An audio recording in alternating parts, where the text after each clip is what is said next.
Hi there. I'd like to share with you my experiences I had with this Smeg Induction Cooktop. I suppose under the banner of being green, one thing that does disappoint me is that a lot of household appliances essentially end up on the scrap heap because people are not confident enough to take on repairs, or in terms of getting out experienced technicians, the cost of those repairs is not a financially worthwhile exercise. This particular induction cooktop was found on a hard rubbish collection, and the surface of the ceramics, or the glass surface of the cooktop, is in pretty much excellent condition. It does have a few scratches here and there. But I thought I'd take this on as a project to see if we can get this fired up and back in use.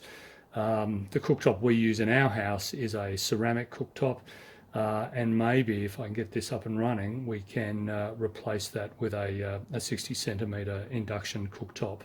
You can see that it's got 4 zones, 2 23 centimetre ones, 2 16 centimetre ones, and if we switch on the device, you can see here that this bottom zone is showing an E4 error, and indeed when I have already done work on this, when I found the unit, this zone and this zone were also showing the exact same error. There is a process you go through to essentially set up each zone or program each zone by putting a metallic pot or object on that burner. And getting that to fire up. But yeah, these 3 zones were dead. Only this zone here was in operation. If I put a metallic object here on this front burner and select that, you can see that we can use that one. Again, just testing this rear one. Again, that works. It's sensing the metallic object. Final element there. Okay, but obviously if I put it down here, this element is basically not responding at all. This one here is just showing an error because I've taken the pot off the cooker, and then the unit's shutting down. So what I want to do is show you what I did to get these 2 elements working again. And looking at a lot of other videos online relating to induction cooktops, the general main point of failure is what they call the IGBTs. They are the devices, semiconductors, that drive the induction coils that sit under the glass here, and obviously they're doing most of the hard work in terms of switching those coils. Interestingly enough, in this case, that wasn't the situation. The failure point was different, and in a way almost a little trivial. But I'll take you through the process, and let's fingers crossed we can get this one working as well, and then we'll have a fully functioning cooktop. So what I'm going to do, I'm going to pause the video or stop the video, turn this over, get the back off, we can have another look inside, and then we'll take you through the process of finding what the issues are. Okay, thanks. Just a quick update here. The 4 screws on either side of the rear panel have been removed, and this is spring-loaded, so it rides up a little bit. What we have to do now is essentially roll the unit up on its back so it's sitting on this surface, and then we can take the front glass off, and that will give us access to the elements. Okay, here we have a shot of the induction stove with the glass top removed. You can see the 4 burners. What we've got at the back there is just the power supply for the standby controlling module, which is here. This unit accepts single or dual phase power and can be configured accordingly, and essentially each burner then is fed with essentially the high voltage lines, as you can see, red and white there, and there is a daisy chaining between the 4 units and the control unit here, where they can obviously talk to them and control them accordingly. So what I'll do next is pause the video again, or the recording again. we'll take out the failed unit, which is here, which is quite easily done. You just have to remove the two daisy chain cables here and the two essentially power cables here, and we'll have a look at that separately. So here we have the failed burner. Just some general recommendations. If you overhauling the entire unit like I've had to with 3 of the burners, make sure you number each burner so they go back in the same spot.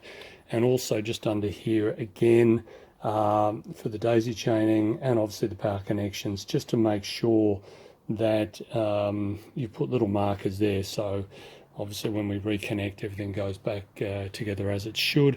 You can see these burners essentially sit this way. This is the temperature sensor that does come out. Essentially sit this way and sit on their springs, and then obviously the ceramic glass sits on top of that. What we'll do next is get this cover off, and we'll have a look inside and try to determine what's wrong.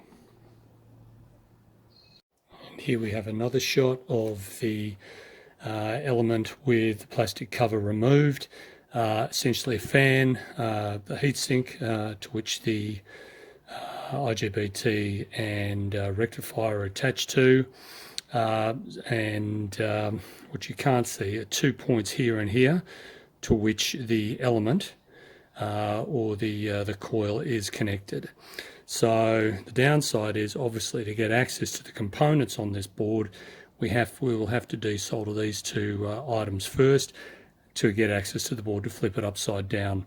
In opening this, I don't know whether you can see that, but I have a shard on my finger here, and I'll just bring that close to the lens. I'm not sure whether that's going to focus, but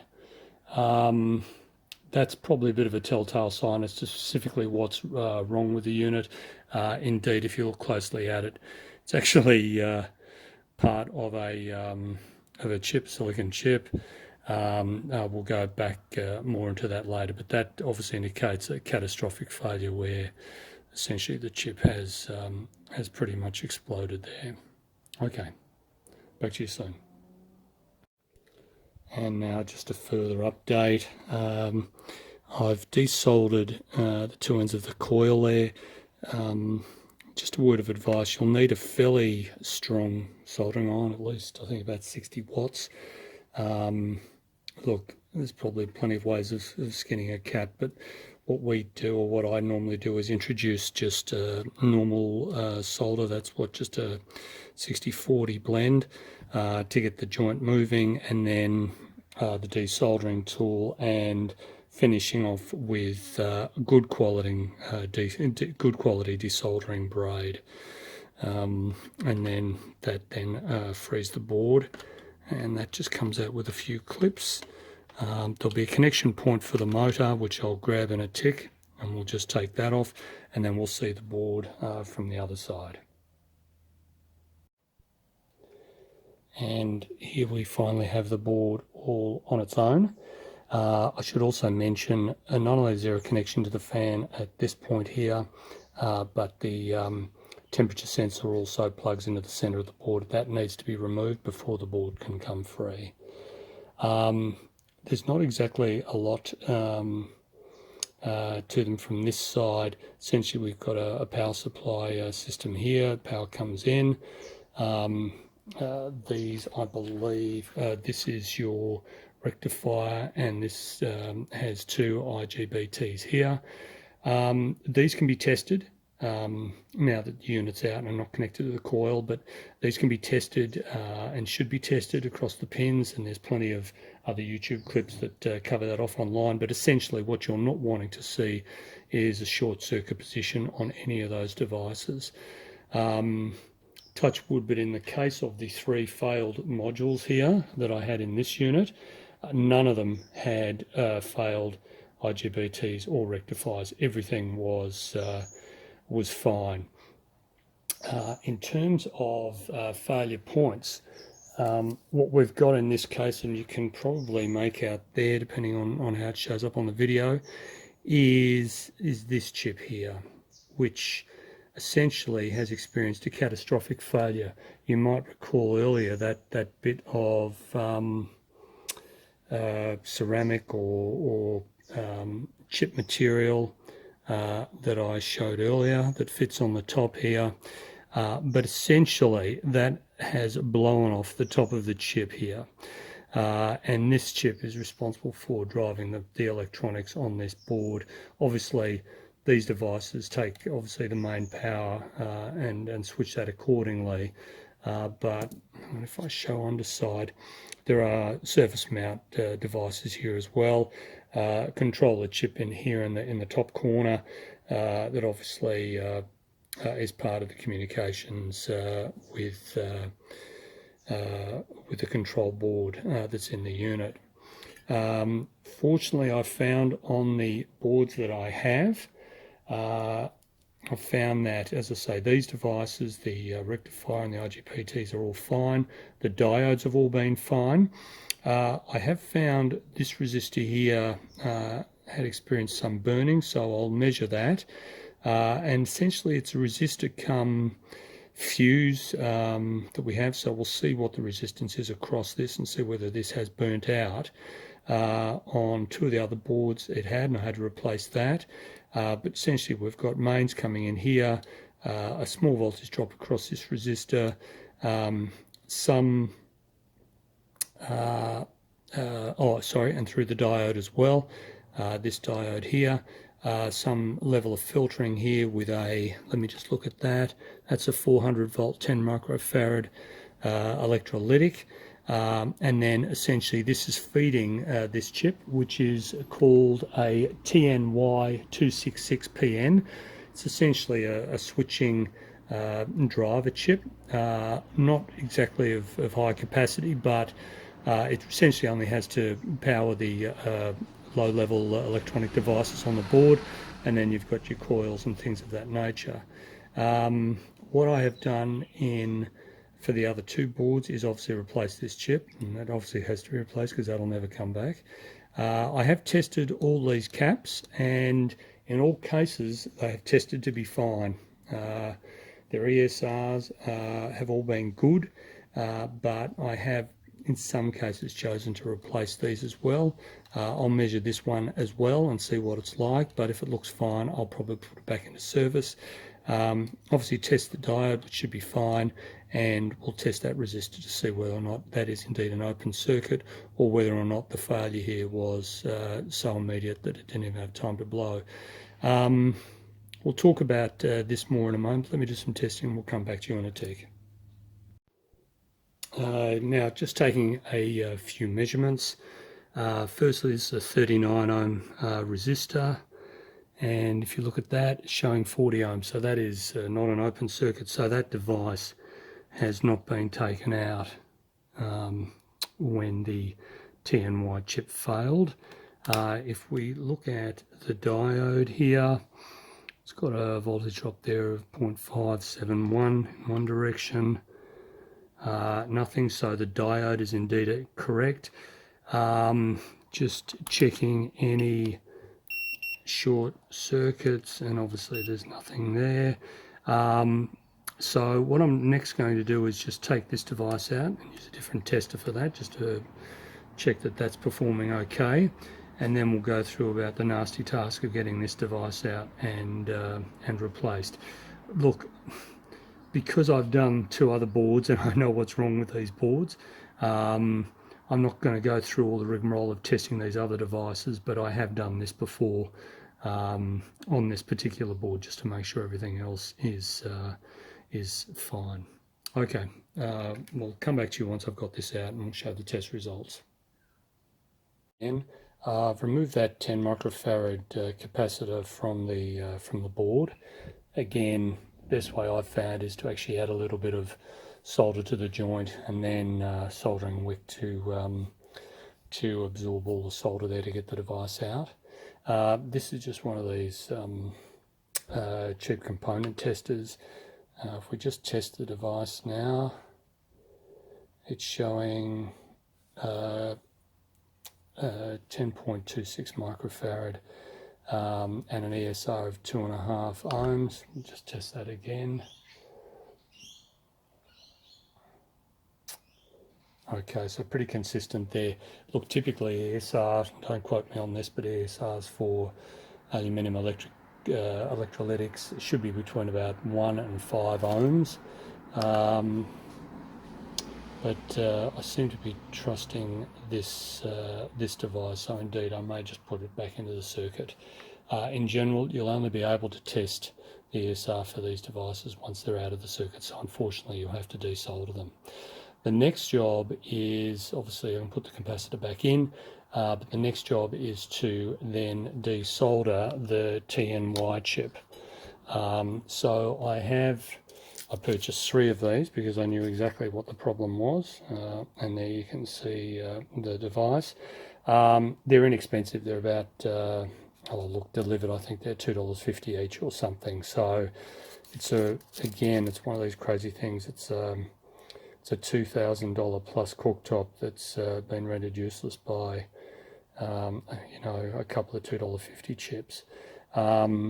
But what I will do once I get the component out is that I'm going to remount these into a socket in case they do go again. But look, let me get this out first. This can be a bit of a nightmare of a job because obviously the solder is adhering on both sides of this board.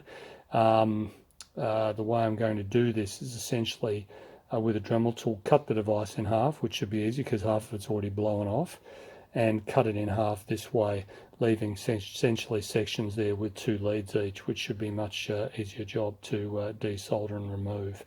What you've got to be careful of here is that you don't overwork the joints on either side of the board, because obviously the connection points are very fine, and you can end up with more problems than you want in the first place if you're not careful, by overheating and then essentially having the copper strips delaminate from the board. So let me get that job completed. I'll get the electrolytic back in, and then I'll reconnect with you to show you next steps.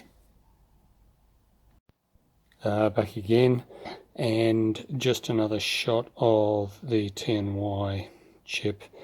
It's been cut into 4 pieces. Look, a pretty horrible job, but hopefully that will make removal of the pins a little easier.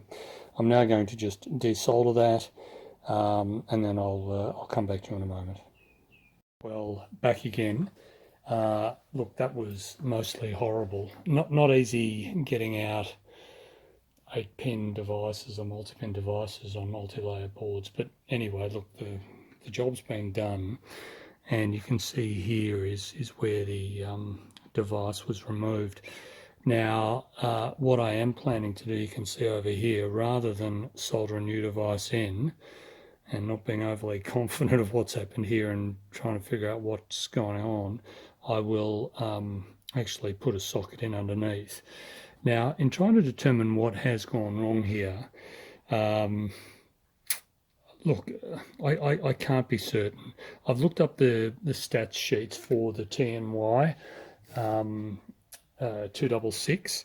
You know, did the device overheat? I very much doubt it. Look, the design specs say that these pins should have a cooling radiator located under them, or a part of the board that's allocated for heat dissipation. However, the lines here, or the tracks here between those pins, is very small indeed, so you're not going to get any thermal or very minimal thermal transfer into this pad here in any case.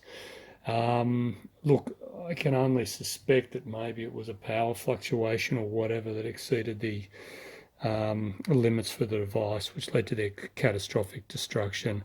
That being the case, as I say, look, I will use a 8-pin socket in any case if this is a point of failure, and I'll show you in a moment just one other idea I have in mind for the devices, but again, I think I'm clutching at straws here to figure out specifically what's made these devices fail.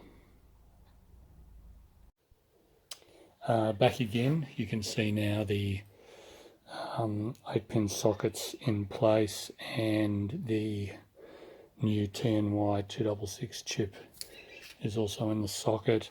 Look, to be honest, had they used sockets in the first place, I probably could have fixed this in a few minutes. As I say, I'm not quite sure as to why these devices have failed rather catastrophically. I don't think it's heat related, but what I'm going to do in any case is I'm going to insert or just glue on one of these very small heat sinks. They come with a pre-done with a thermally conductive adhesive on the back. I'm just going to stick that there, remembering of course that these boards are upside down, so even over time, if that thermally conductive paste or adhesive should give way, and the reviews are fairly good, but if they do give way, that will just fall to the casing that's around the device. So I'll adhere that, and I'll be back to you in just a moment. Again, and look, I've now just stuck that heatsink to the top of the device. As you can see, it just sits on the top there like that. Look, it's clutching at straws. I don't think it's going to make a huge difference, but look, maybe peace of mind down the track. So look, this is now ready to be reassembled onto the elements here. Remember, the coils have to be resoldered onto the board here and here from the underside, of course. The sensor needs to be attached here and pass through to that. So look, I'll just go through a reassembly process, and I'll be back to you shortly. Back once more, you can see that the coil has been soldered in. It goes without saying that these joints do need to be very good, so plenty of heat to both the coil wire itself and the board there. I also clean up afterwards with a little bit of clean up the flux with a bit of ethyl alcohol, just to keep things tidy. But that looks about done now. I'll just brush that down, have one more visual inspection over that board, and then I will put it back in the unit. Okay, here we are for hopefully the final update. Temporarily, I've just put a cable on this, as you saw before, for testing purposes out from a normal PowerPoint. And I've just used clamps to temporarily mount the face of the unit to the base. If we look to switch on, there we go. And I put a pot on that element so it picks up the element, and I select the one. This is the one we've just repaired, and I put that on one. It looks like we're cooking, literally. So that seems to be, you can hear it firing up, and yeah, that's just getting, only for short burst, but you can hear it. There it is there. I'll switch that off. Let's try the one here, make sure everything's still working.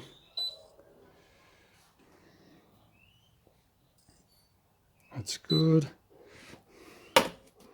This one here. There is a programming sequence, if you've got one of these, that you'll need to look up sometimes, just to ensure. That's not recognising that because it's not sandwiched down properly.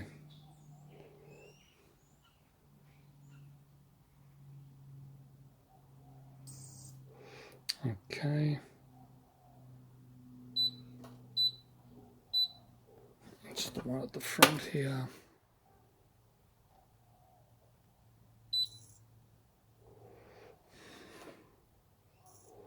There we go. So that's all okay there. So hopefully back in order. If I try to select that and I don't have a pot on it. it comes up with the error code. So this is an error code stating that it can't detect the pots there, and so it doesn't switch on the element, which is wonderful.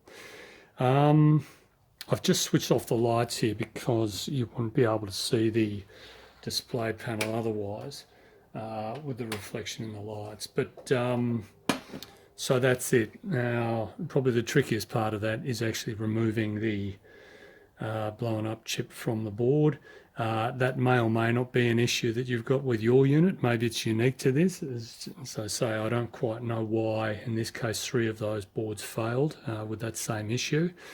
But in terms of being green and reusability and whatever, for the cost of what, maybe all up, maybe less than $15, you can basically reinvigorate and repair a $2,000+ induction cooktop. So let's hope that this has many years to go before it breaks down again. Hope you've enjoyed that video, and yeah, I'm not quite sure what I'm going to post next, but hope to see you again. Bye. Here, just the final step before the glass panel goes on the top. Ensure that your polarity is correct here for the daisy chain and the mains power. Other than that, the panel goes on, and we can give this a bit of a give this a try.